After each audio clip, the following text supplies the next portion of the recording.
Hello everybody and welcome to today's video where we're going to talk about July, which is a great month. It's pretty much in the second half of the year now. It's month number 7, which is exciting to me because it's one step closer to Christmas.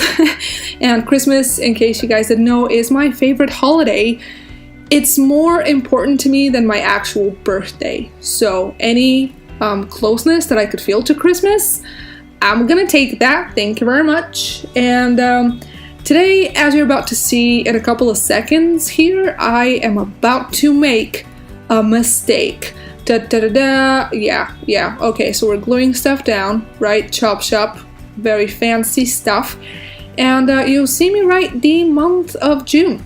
That is not because I'm super late to posting my June spread. That is because I made a mistake. In the end of this video, I will show you what I did to that mistake so that it does say July. But let's talk about mistakes for a second here, okay? Because mistakes are something that's very important to me. When I was a kid, or at least a teenager, I used to have the absolute worst coping mechanism when it came to making mistakes.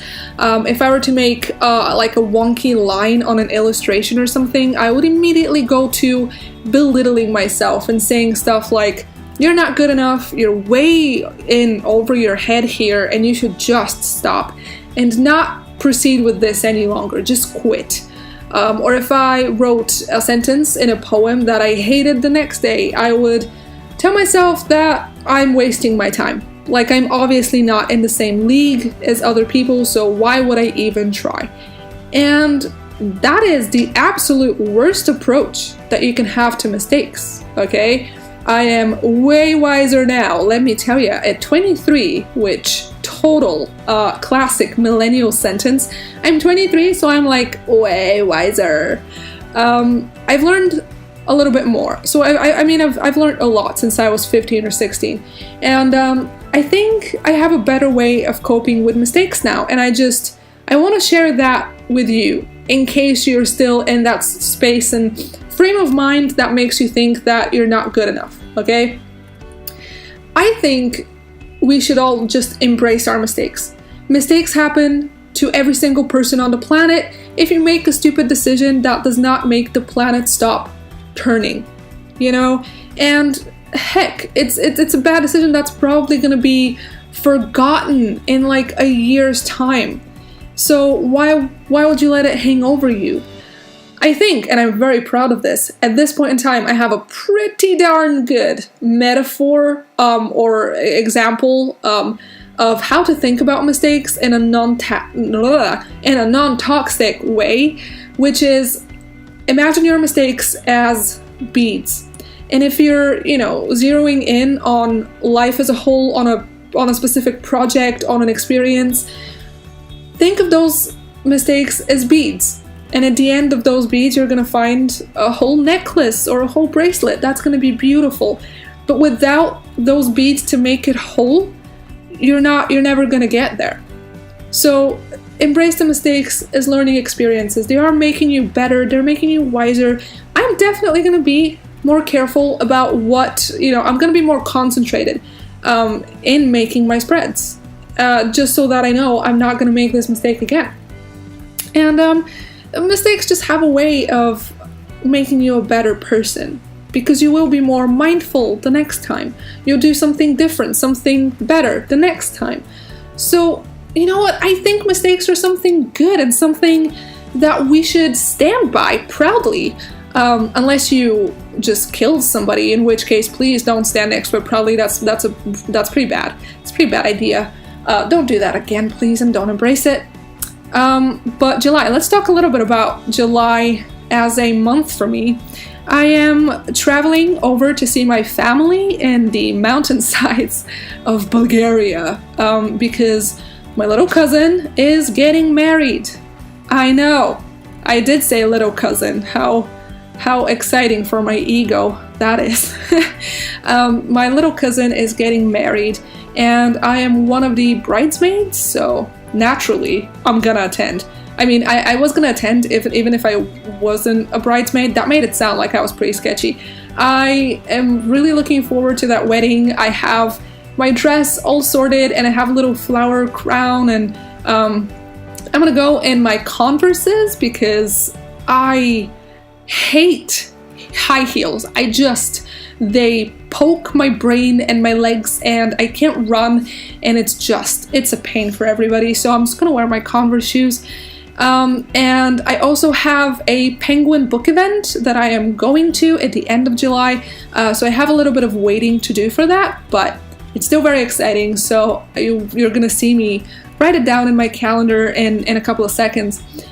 But July is starting to be sunnier and definitely warmer where I live in London. So on one side, I'm really excited that it's finally becoming bright because June was hella cold, guys. Let me just tell you for a second. June was cold as heck, and it was cloudy and rainy, and it honestly just felt like winter. So I'm finally happy to have some sunshine. So that's one thing.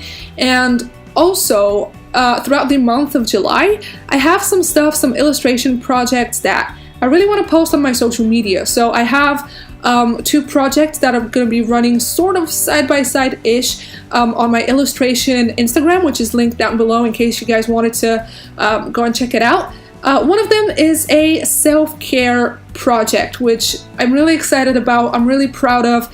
I've been doing little simple illustrations for self-care that I want to post for the 20 followers that I have.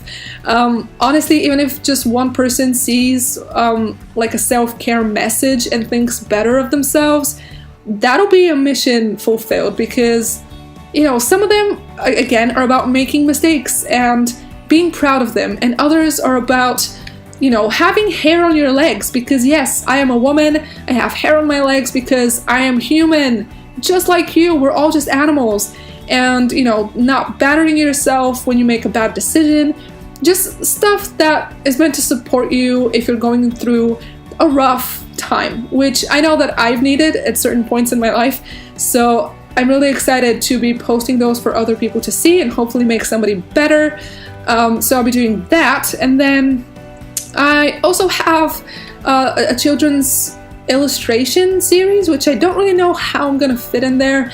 It's a series about animals. It's sort of these little square spreads that have fact sheets about specific animals, like the axolotl. I don't know if I'm saying that right, I'm probably not, but it's a wonderful animal. And the slow loris, just a bunch of really awesome animals.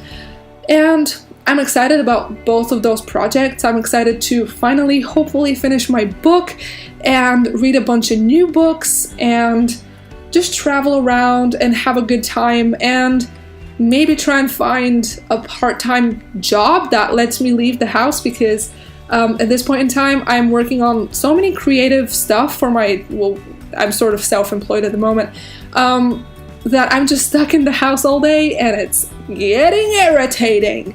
So we're gonna work on getting me out of the house a little bit.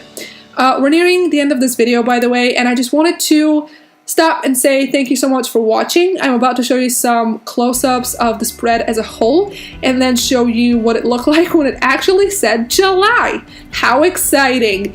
And I honestly wish you have an amazing day, amazing night, whatever time it is where you are, and I'll see you guys in the next video. Bye!